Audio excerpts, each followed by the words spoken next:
The kidnappers forced my girlfriend to make a choice, between me and her first love, who had just returned from abroad. Only one of us could live. She kissed me but then walked to his side. I'm sorry, Henry Morgan's career is just taking off. I can't let his dreams be shattered. I lost the bet with my grandfather, and since I lost, I went home to inherit the family business. The first thing I did was cut off all partnerships with Henry Morgan's company, crushing his dreams in an instant. Later, my girlfriend came to me, eyes red from crying, swearing that I was the one she truly loved, that she would carve out her heart just to prove it to me. When the curtain in the bridal shop was drawn back, I witnessed the most breathtaking sight of my life. Anna stood under the warm lights, wearing the wedding dress we had picked out together. She looked like an angel. I had to suppress the surge of emotions rising in my chest, stopping myself from tearing up right then and there. 3 years together, and now, I was finally about to marry the woman I loved more than anything. But then, a phone rang, breaking the moment. Anna's face changed instantly. She rushed over, not even caring that her pristine white dress became disheveled as she picked up the call. I knew that ringtone. It wasn't her usual one. It was a special one. When she returned, she looked at me apologetically. There's an emergency at work. I have to go. Would she really set special ringtones for her colleagues? Seeing that I didn't respond, Anna leaned in and kissed the corner of my lips. George Rockefeller, can we come back another day? She knew exactly how to disarm me. I sighed, helpless. All right. Anna hurried off to change and left in a rush. I went back to my office. That afternoon, I received an anonymous call. Anna had been kidnapped. If I wanted to save her, I had to bring $5 million. I didn't hesitate for a second before calling home. My grandfather's voice came through the receiver. Are you sure? If you do this for her, you can never go back to the Rockefeller family. I answered without hesitation. I'm sure. 3 years ago, I made a bet with my grandfather, to live as an ordinary man while dating Anna. Before our wedding, I wasn't allowed to use any of my family's resources. If I broke that rule, I would lose my right to return to the Rockefeller family. But money, power, none of that mattered to me as much as Anna did. I was certain now. As long as we were together, even a simple life would be worth it. Moments later, the family's bodyguards arrived with the cash. We rushed to the location, a warehouse by the sea. The kidnappers took the money and led me inside. But they only allowed me to enter alone. That was when I saw Anna, bound and sitting on the floor. And next to her, tied up in the same way, was a man. He had sharp features and an air of arrogance. I froze. It was Henry Morgan. Anna's first love. Why the hell were they kidnapped together? I immediately sensed something off in Anna's expression. But I didn't dwell on it. I had always known about Henry. Anna had told me that after he left the country, Henry had nothing to do with her. Everyone has a past. I loved Anna, and as long as her present and future belonged to me, I had no reason to care about what came before. And I had been right. Over the past 3 years, our relationship had only grown stronger. We had become the couple everyone envied. Kidnapper gestured at me, urging me to hurry. Anna looked at me, clearly nervous. George, how did you get caught too? Before I could explain, Henry spoke. George Rockefeller? He scoffed. Wait. My family is sending ransom money. After rescuing you, you and Anna are even. My brow furrowed. What do you mean? Henry let out a dry chuckle. Is it that hard to understand? I save you, and in return, you break up with Anna. From now on, stay out of her life.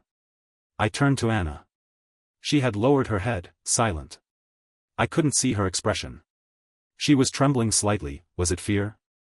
My chest tightened. My voice turned cold. That won't be necessary.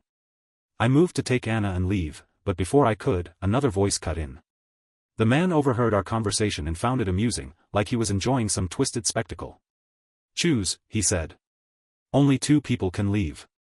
One of you stays here. He wasn't speaking to me. He was speaking to Anna. Before I could react, rough hands grabbed me, binding me tightly before shoving me next to Henry. Anna's face turned deathly pale as she looked at me.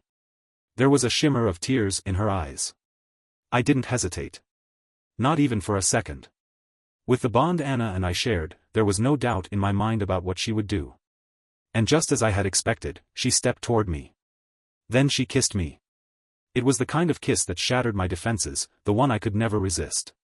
My heart softened instantly. No matter what happened, she had chosen me. And for her, I would give up anything.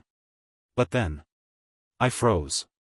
Anna walks away, her body trembling as she struggled with herself.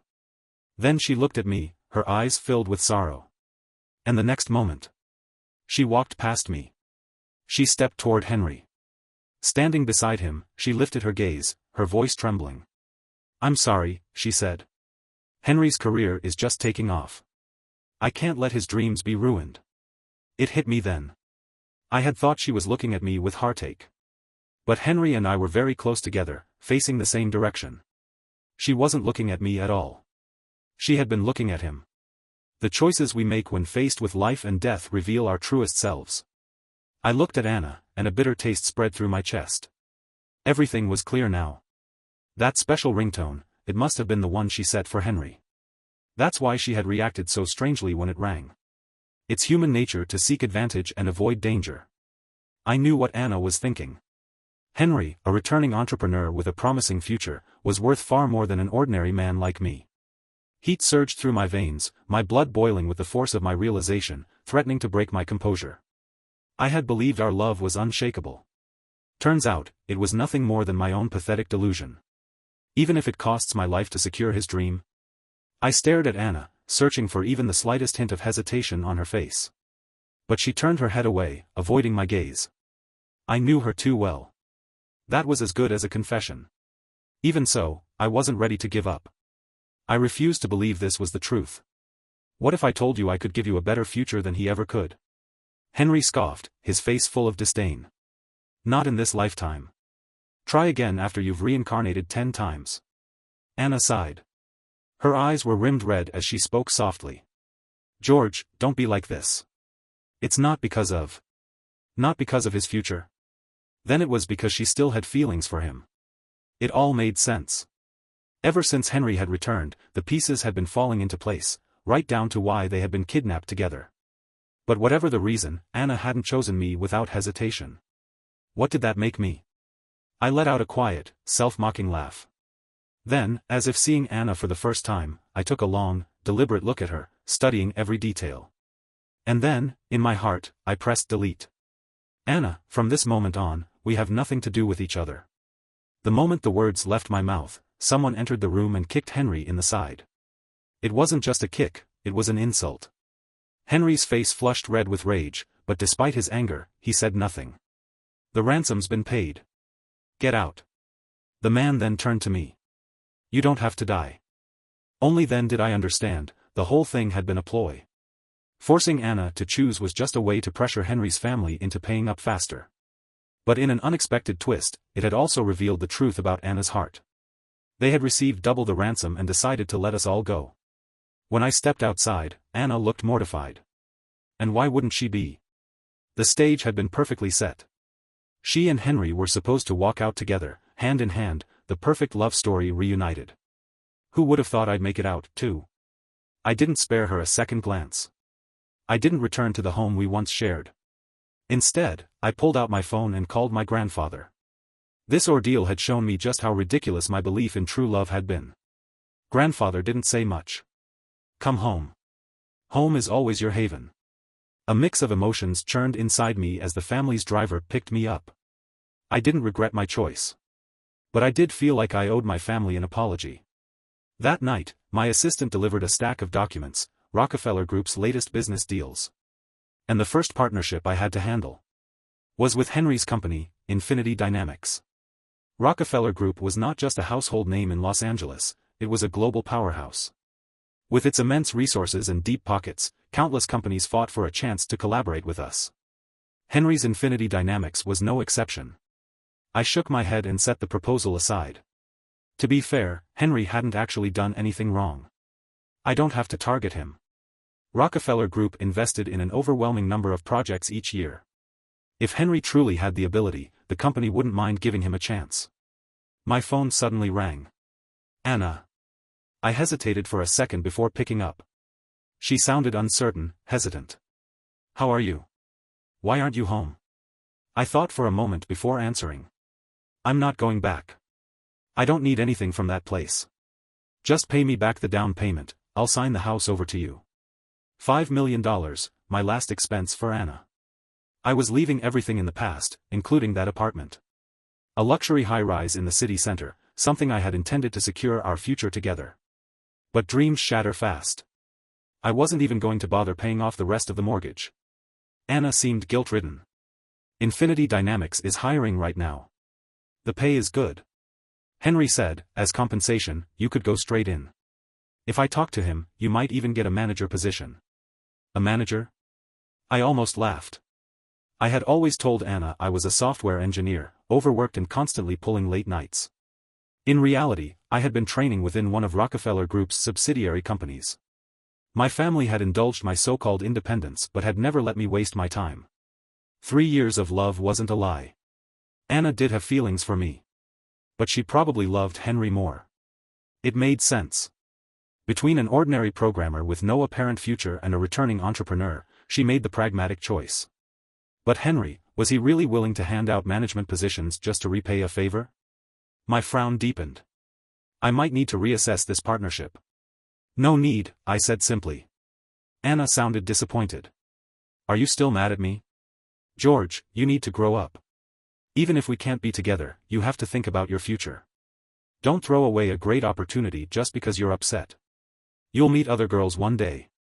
This would at least give you an edge. I paused, then let out a quiet laugh. Was she really trying to help me? Or did she just want to ease her cheap guilt and maintain her image of kindness? The Anna I thought I knew felt more like a stranger now. This conversation is over. I ended the call and signaled for my assistant. Have the risk department reassess Infinity Dynamics before we move forward with the partnership. I had a good night's sleep, and the next morning, I headed to the office. Since my custom suit wasn't ready yet, I just wore my usual clothes. Clothes were meant to serve people, not the other way around. I never cared about such things. But clearly, someone did. The moment I arrived at Rockefeller Group, I ran into Henry, who was standing there with a frown, eyeing me from head to toe. Anna told me you turned down my offer. I thought you were just being ungrateful, but it looks like you found something better, landed yourself a job at Rockefeller Group, huh? I shook my head. Henry had already proven he favored personal connections over real talent. Now it seemed his judgment and attitude weren't much better. I'm not here looking for a job. Before I could say more, the head of HR hurried over, breathless and apologetic. Sorry, sir. I apologize for the delay. I hope you haven't been waiting too long. His tone was respectful, overly so. Henry scoffed. It seems that the Rockefeller Group is not as high-end as people say. Why would they flatter a programmer like that? The HR director's face darkened immediately. What are you talking about? This is us. I raised a hand, cutting him off. Let's go. The meeting's about to start. Without sparing Henry another glance, I stepped into the elevator. The risk department had reevaluated Infinity Dynamics and uncovered some concerns, leading to a temporary halt on the partnership. At noon, I headed downstairs to the company cafeteria for lunch. Midway through my meal, a commotion erupted outside. Someone was causing a scene. The HR director, who was sitting with me, smirked. It's that Henry from Infinity Dynamics. The risk department froze his deal, and now he's demanding an explanation. He shook his head. Acts like Rockefeller Group belongs to his family. Spoiled and delusional. I chuckled but said nothing. I knew the Morgan family, they had only risen to wealth in the past few years. It was obvious their children hadn't received the right kind of upbringing. Henry had gone abroad for experience, but it seemed he hadn't learned much. As security escorted him out, our eyes met through the glass doors. His expression was priceless, pure disbelief. Seeing me eating in the executive dining area, he must have assumed I had just aced some miracle job interview and been hired on the spot. I treated the whole thing as nothing more than an amusing little episode. But that evening, Anna called. If this is about the apartment, I'll have someone handle the paperwork for you. Anna quickly clarified, no, it's not that. Then, after a brief pause, she hesitated. Henry wanted me to ask if you could connect him with Rockefeller Group's senior executives. He'd like to take them out to dinner. Rockefeller Group's senior executives? I thought about it for a moment. Technically, I was one of them. But I had no interest in going, nor did I want to ask anyone else to help. Something about this felt off. As far as Henry was concerned, I was just a new hire. What kind of connections did he think I had? Then it hit me, did he think I had pulled strings to get into Rockefeller Group? Back when I bought the apartment, Anna had subtly tried to probe whether I had powerful friends helping me. Now that she was with Henry, their suspicions had probably escalated. And honestly, they weren't wrong, except the person they were guessing at was me. I had always relied on my own effort, never wasting a single moment to better myself. My grandfather had seen all of it. That's why he had no hesitation in handing Rockefeller Group's affairs over to me. I was just about to turn Anna down when she spoke again, lowering her voice. Just this once. Help me, and Henry will make it worth your while. I froze. Was she seriously trying to bribe me? Rockefeller Group is just a company, she continued. You're just an employee. What kind of future do you really have? You might as well take advantage of your position while you can. She sounded like she was genuinely looking out for me. Don't worry about Henry, I'll talk to him. I'll make sure you get even more out of this. The way she said it, as if she had complete control over Henry, as if she were some indispensable figure in his life, it was laughable. Did Anna even realize what she was saying? How could she speak so casually about something that was outright corruption? How had she convinced herself this was normal? This level of self-centeredness was staggering. When I didn't respond, she added, if you help, I can take a little off the amount I owe you for the apartment. I let out a dry chuckle. You're so devoted to Henry, but he won't cover it for you? Anna hesitated. The pause told me everything. I haven't asked him yet. We just got together, it'd be awkward to ask for money. I had nothing left to say. I no longer knew if the 3 years we spent together had been convenience, the best she could get at the time, or just another carefully played game. But one thing was clear, whenever a better option appeared, she had no problem discarding the old one. And one day, she'd do the same to Henry. I should have felt hurt. Instead, I laughed. All right. I'll set up the meeting. But whether it works out is up to Henry. Anna was thrilled, eagerly promising I'd be well compensated. I shook my head. Now that I was back at Rockefeller Group, I wasn't about to let them do anything that could harm the company. I would go to this dinner myself. And make sure they gave up on the idea altogether. The restaurant Henry had chosen was undeniably upscale, clearly, he had put in a lot of effort. But that didn't change the fact that this was nothing but backdoor dealings. I despised people trying to win contracts through connections. If anything, this only convinced me that Infinity Dynamics needed an even higher risk classification. On my way to the private room, I happened to pass another dining area and caught sight of Marcus, the head of risk management, and Luca, the head of HR. They were in a business meeting, discussing actual deals. The moment they saw me, they almost got up to greet me, but I waved them off, no need. They were here for work. I was here for a personal dinner. No reason to mix the two. When I arrived at the private room where Anna and Henry were waiting, I found them already seated. It was obvious they had both put in effort to dress for the occasion. Henry was in a sharp, tailored suit, and Anna wore an elegant cocktail dress, looking beautiful as ever. But the moment they realized I had arrived alone, with no executives behind me, Henry's smile vanished instantly. Just you? His voice turned cold. Didn't you say you'd set up a meeting with senior management? I sat down, unbothered. You can tell me. Henry scoffed, his tone dripping with disdain. You think knowing a few people makes you somebody? If it weren't for Anna, I wouldn't even have considered coming to you. Anna, too, chimed in, her voice laced with persuasion. George, stop joking. This is serious. Her gaze held something else, reproach. Henry leaned back, crossing his arms. Let me guess. Are you pretending to be influential just to save face? I checked my watch. You have 30 minutes. The casual way I said it made them exchange glances. Anna's face shifted into disappointment. Her voice turned icy. George, I know I hurt you, and you're angry. But this is a win-win situation. If you had even a little common sense, you'd know what to do. If you're stuck at the bottom, you should grab every chance to climb up. No wonder you've accomplished so little. You can't even recognize what really matters. I stared at Anna, the woman I had once loved with all my heart. Had she always been this person? Or had she become this way? A moon that had fallen to the ground no longer shone. Whatever sympathy I had left for her evaporated. I let out a quiet laugh. You mean like you, grabbing every chance to climb? Anna's face instantly hardened. Her expression turned ugly. "What's that supposed to mean?" she snapped. I stood up. "I said I'd set up a meeting, and I did. Nothing more to say. I'm leaving." Henry sneered, unable to contain his mockery. "Just you? What makes you think Rockefeller Group would listen to you?" The words had barely left his mouth when a voice called from the doorway, polite, yet carrying an unmistakable weight. "Mr. Rockefeller, I hope we're not intruding." I turned toward the entrance. Standing there were Marcus, the head of risk management, and Luca, the head of HR. Henry might not have known my identity, but he sure as hell recognized Marcus. After all, Marcus was the one who put the Infinity Dynamics partnership on hold. The sneer on Henry's face froze in an instant. Anna's expression twisted in disbelief. They both turned to look at me. I chuckled. "No, you're not intruding. I was just about to leave." Without sparing Henry and Anna another glance, I turned and headed for the door. Coming here was already more than generous on my part. Anna was still frozen in shock, but Henry reacted quickly, stepping forward to block my path. A strained smile stretched across his face, the abrupt shift in attitude making his expression look awkward and forced. "Mr. Rockefeller, we haven't finished our discussion yet." I gave him an amused look. "I gave you 2 chances.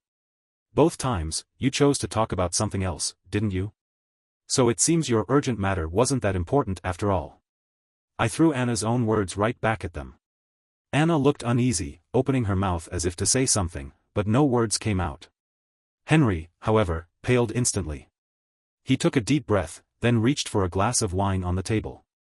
"It was my mistake, I failed to recognize who I was dealing with. Let me drink 3 cups as an apology to you, Mr. Rockefeller." I raised a hand, stopping him before he could down the first glass. "With someone like you running Infinity Dynamics, I don't see a future for us working together." This wasn't about personal grievances. It was simply a business decision. Henry was reckless, arrogant, and more interested in connections than capability. That kind of person was a liability. Rockefeller Group had countless potential partners, we didn't need one like him. Without waiting for a response, I walked out the door. Outside, Marcus and Luca mentioned that our other potential partner, Collins Group, was proving to be a tough negotiator. They weren't high enough in rank to handle it alone, so they needed me to step in. I entered their private room and seamlessly took over the conversation. Soon, the atmosphere warmed, and the discussion flowed effortlessly. The meeting was going well, but at some point, I felt a gaze lingering on me. I looked up just in time to see a figure quickly turning away. The hem of a dress disappeared beyond the doorway. It was a dress I had just seen. Anna's. I shook my head. It didn't matter anymore. We were strangers now, there was nothing left to care about. As the conversation continued, one of the Collins family representatives suddenly remarked. "The Rockefeller family banquet is in a few days, isn't it? A grand event for such a promising young man, must be something your grandfather arranged for you." I smiled. "Yes, and we would be honored to have you attend." "Wouldn't miss it," he replied with a nod. With my involvement, the negotiations wrapped up smoothly. As we left, Marcus turned to me. "What should we do about Infinity Dynamics?" I replied without hesitation. "Follow standard company procedures. Whatever happened to Infinity Dynamics from here on out wasn't my concern." The driver took me home. Preparations for the banquet were already underway. My return to the Rockefeller family was official, and my grandfather was set on announcing my status as his successor. He refused to keep it low-key, insisting on a grand event. I didn't argue. Anna had called me countless times. I didn't answer a single one. I blocked her. I already knew what she wanted to say, but it didn't matter anymore. The past was truly behind me. Or so I thought. On the night of the banquet, Anna and Henry showed up. I had forgotten that the invitations extended to many prominent families, including the Morgans. I greeted them politely, the same way I acknowledged any unfamiliar guests. For a brief moment, I thought I caught a flicker of hurt on Anna's face. Something eerily similar to the expression she had when she was mildly upset with me in the past. I almost laughed. Then I moved on to greet my other guests. My custom suit had arrived, but even without it, I knew I was the center of attention tonight. I had been groomed for this moment, my lineage, abilities, and presence set me apart in every elite circle. As I stood on the stage, I let my gaze drift over the crowd. Henry's expression was dark, his jaw clenched. Anna, on the other hand. She was staring at me with that same familiar look of admiration. Did she ever truly love me? Or had she only ever been drawn to the power and status that came with me? The answer didn't matter. There wasn't a trace of nostalgia in my eyes. But Anna. She wasn't the type to give up. She had said it herself, she would seize every opportunity to climb higher. She intercepted me outside the crowd, her eyes shimmering with unshed tears. George, I didn't know your identity. That's the only reason I said those awful things. But everything I said was for your own good. Why did you keep this from me? Did you never trust me in our 3 years together? I stared at her quietly, realizing that after all this time, she still felt like a stranger. The Anna I had loved, the vibrant, real Anna, had only existed in my dreams. And now, I was finally awake. A cool breeze swept past, ruffling the loose strands of hair near her temple. I stepped forward. Her eyes lit up with hope. I reached out, tucking the stray strands gently behind her ear. Then I smiled. Are you done talking? I took a step back, far enough to put real distance between us. Henry's right behind you. Anna's expression froze. That hopeful gleam in her eyes disappeared in an instant. Did he know you sneaked off to find me? I left her with that parting remark and walked away. Henry wouldn't dare confront me. But Anna? She was about to learn what it felt like to be on the receiving end of his anger. Sure enough, their argument erupted behind me moments later. On my way back, I passed through the garden and spotted a girl. She had twisted her ankle. She was beautiful, almost doll-like, but she was crying miserably. I didn't have the heart to ignore her. So I helped her to her car. Just as she was about to leave, she looked at me with red-rimmed eyes and whispered, "You're a good person." Then she added, "We'll meet again." I didn't think much of it at the time. After the banquet, my life became overwhelmingly busy. Between handling work and dealing with family matters, I barely had time to breathe. When I finally got a moment to relax, I ran into Anna outside my office building. To be honest, Henry hadn't been idle either. He had been constantly trying to establish ties with me, attempting to revive the partnership between Rockefeller Group and Infinity Dynamics. But my secretary had blocked every attempt. Interestingly, he had stopped using Anna as an intermediary, probably still holding a grudge over what had happened at the banquet. So I hadn't expected Anna to come looking for me. It had been some time since we last saw each other. She looked exhausted, no longer the radiant, confident woman she once was. With people coming and going around us, I could already feel curious gazes in our direction. To avoid unnecessary attention, we stepped into a nearby cafe. I looked at her and asked, amused, "You're here to see me? Doesn't Henry mind?" Her expression stiffened for a brief second before she forced a smile. "He knows." I could already guess how she had framed it to Henry, probably using business as an excuse, just like before. Just like when she tried to convince me to accept Henry's compensation in exchange for networking. Anna hesitated before speaking again, stealing a cautious glance at me. "I know you'll never work with him. That's not why I came." She paused, then added softly, "I came to thank you. A lawyer contacted me about the house, he said the loan has been paid off." I cut her off before she could finish. "Did you misunderstand something?" Confusion flickered across her face. "You never paid me back the down payment," I explained. "So I sold the house. But since a mortgaged property isn't easy to transfer, I cleared the loan first and signed it over to someone else." I leaned back in my seat. "Didn't the lawyer explain? The house isn't yours." Anna's dazed expression quickly twisted into rage. Her eyes turned red as she glared at me. "George, you're being too cruel. You have so much money, was it really that hard to take care of me? 3 years. We were together for 3 years. Does that mean nothing to you?" I stared at her, genuinely stunned by how she could say that with such entitlement. I let out a quiet sigh. "I was taking care of you," I said flatly. "That's why I sent a lawyer to talk to you." I met her gaze, my tone calm but firm. "And did you forget? It was you who gave up on me first. You probably don't know this, but before I even entered that warehouse, I had already paid $5 million to ransom you." Anna's breath caught. She looked at me in complete shock. I continued, my voice steady. "You could have left with me that night. But what did you do instead? You chose to let me die so Henry could chase his dream." I gave her a small, emotionless smile. "I told you I could give you a better future, Anna. But you rejected it. I leaned forward slightly, my voice quiet but cutting. So tell me, what right do you have to question me now? Anna's face went deathly pale. In the face of cold, undeniable truth, any excuse she had was meaningless. I didn't say another word. I paid the bill and walked away. My family arranged a blind date for me, this time, with a girl from the Collins family, a family we had previously partnered with. At first, I wasn't interested. But then I thought about how I had spent 3 years chasing an illusion, only to end up empty-handed. So I decided to approach this with an open mind. I never expected to see her again. The girl who had twisted her ankle that night. Her name was Selena Collins. Of course, her ankle had long since healed. When she saw me, her eyes curved into a playful squint, a hint of mischief in her smile. See? I told you we'd meet again. She was adorable when she squinted like that. I couldn't help but chuckle. You also said I was a good person. Selena winked. What I meant was, I think you'd make a great boyfriend. I extended my hand to her. Then, let's get along well. She glanced at my outstretched hand and instead high-fived me. Even if this was set up by our families, I think you're pretty great. Let's start as friends first. Selena was a breath of fresh air. She had taken over her family's charity foundation, constantly traveling and immersed in work. Whenever she was on a trip, she would send me photos of breathtaking landscapes, claiming she was showing me the world beyond my office. I found it hilarious.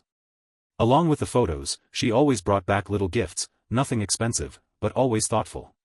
I made sure to set aside time to do the things she loved with her. And before I knew it, I had truly let her into my heart. The memories of Anna, the pain, the betrayal, began to fade into the past. The next time I heard about Infinity Dynamics, it was through a casual conversation with Luca over coffee. Henry's company had run into major financing issues. The Morgan family had no choice but to bail him out, sinking a fortune into his mess. But Henry was a terrible businessman, and soon after, even bigger problems arose.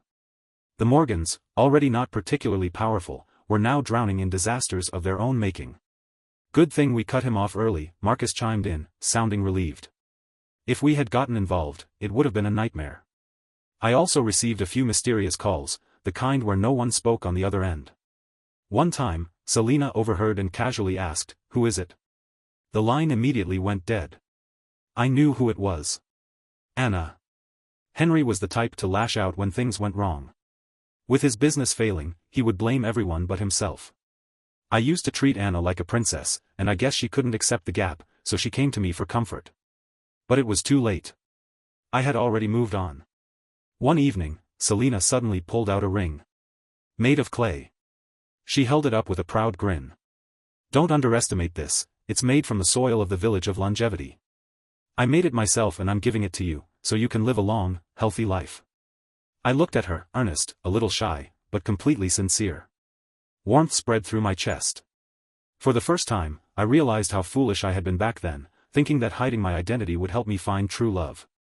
Without thinking, I reached out and gently pinched her cheek, pulling her into my arms. Let's be together, Selena. She murmured, what kind of confession is this? Other people start with flowers, where's mine? I kissed her forehead softly. They're already waiting for you. Because in the garden of the villa I had prepared for her. An entire courtyard of flowers had already bloomed just for her. Anna came to see me one last time. She said she wanted to say goodbye. She was leaving the city for good. She looked terrible, a bruise shadowed her eye, clear evidence that Henry had hit her. As she stared out at the towering skyscrapers, her eyes were filled with emptiness. When I first arrived in this city, she murmured, I had never seen buildings so tall. I told myself that one day, I would plant my roots here. I would build a good life for myself. She let out a bitter laugh. Never thought this would be how it all ends. Henry's family had sold and mortgaged everything to cover his debts, but in the end, it still wasn't enough. Infinity Dynamics officially declared bankruptcy. Henry's dream of entrepreneurship had collapsed under a mountain of debt. He fell apart, drinking heavily, becoming violent. Anna couldn't take it anymore. She chose to leave. I offered a simple truth. Knowing when to cut your losses isn't a bad thing. She turned to look at me, her gaze filled with undeniable sorrow. You're with her now, aren't you? The thought of Selena made me smile instinctively. I nodded. Yes. We're doing well. We're planning our wedding. Anna's lips trembled. Then. I wish you happiness. Tears spilled down her cheeks. I guess we won't see each other again, she choked out. So I wanted to apologize. And say goodbye. I treated you terribly before. She didn't need to say it. She had already paid the price. I met her gaze, my voice steady. I was luckier than most. I had the chance to start over. Anna let out a sound between a laugh and a sob, one that sounded even more painful than crying. Of course. You're from a wealthy family. Your fiancé is, too. You always had better resources than people like us. What did you ever have to be afraid of? For the first time in a long time, I felt a flicker of pity for her.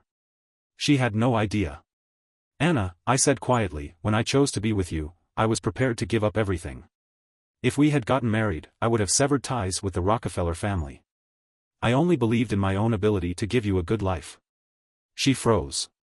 Her eyes widened, her face draining of color. She had never known what I had sacrificed for her. Then, suddenly, she broke down completely, sobbing in uncontrollable regret. I handed her a tissue. It's over now. Take care of yourself. As I stepped outside, I saw Selena walking toward me, balancing 2 cups of coffee in her hands. Her eyes sparkled as she held one out to me. Try this, she said cheerfully. It's a new flavor. I haven't even tasted it yet. I took the cup from her.